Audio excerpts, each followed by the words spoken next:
a great privilege to welcome you to our survey of the Protestant Reformation. In our program, we're going to take you from the very beginning of the Reformation with Luther and show you how lives were changed, churches were spawned, and cultures were redefined and strengthened and forever marked by the power of the gospel that will bring us all the way to the American shores. This event that happens beginning in 1517, we celebrated on October 31st as Reformation Day, begins with Luther's nailing the 95 Theses to the church door in Wittenberg. It was an opportunity to debate the question of indulgences. Little did he know that what he was doing was exploding a powder keg that would change the shape of Europe and the modern world and postmodern world to this very day. Now you might be asking the question, why in the world would I care about church history? Anniversaries come and anniversaries go, and what really matters is living in the present.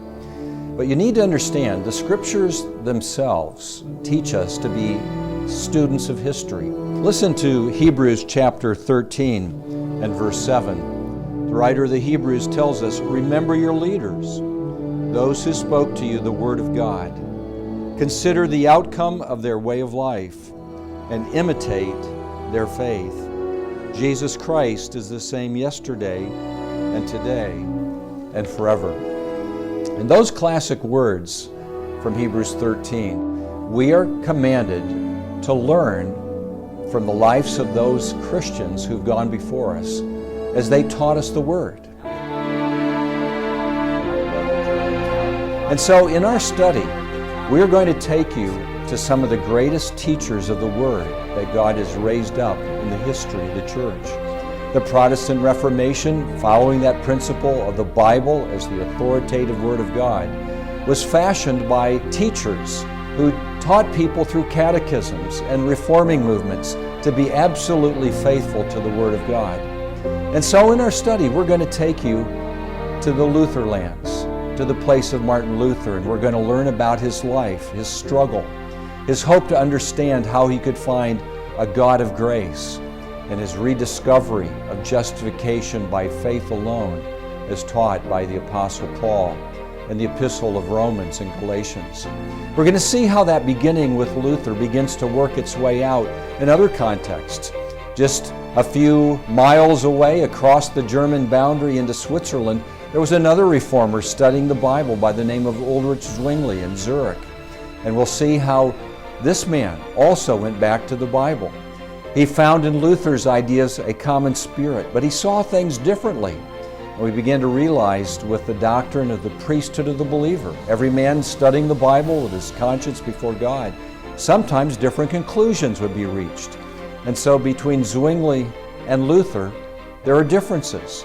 And as that story continues, we'll discover the second generation of reformers will wrestle with what they've learned from Luther and Zwingli. And so a young John Calvin will come also to a Protestant faith. We'll find as we study Calvin that one of his great works were the Institutes of the Christian Religion, a book that's been translated in languages around the world and is still read and studied to this very day. The life of Calvin left a permanent mark as we find a distinction between Lutheranism and the Reformed faith. And Calvin will give the Reformed tradition its clearest exposition.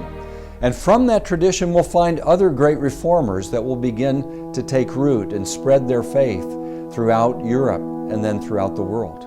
And so from Geneva we're going to see how the Reformation moves us into England and Scotland. We'll find John Knox crying out, "Give me Scotland or else I die," bringing about the Presbyterian tradition from Scotland. We'll see how the Protestant reformers in England found their roots in Luther and Calvin and other Swiss reformers. And we're going to see how they were willing to lay down their lives as they stood boldly for a reformation of the church that took on a distinct form. We call it to this day the Anglican Church, the Church of England. It was Protestant, but it also kept some of the traditions of the Roman Catholic Church. And that becomes part of the Reformation tradition as well. We're going to find that as these great heroes of the Reformation come before us, that there are those that disagree with their movement. There will be heretics and heresies that will come on the scene. Of course, the most famous is that Spaniard, that MD by the name of Miguel Cervantes. And we'll realize that as he confronts the Protestant teaching of Calvin, that he will be guilty of a capital crime and he will be burned at the stake.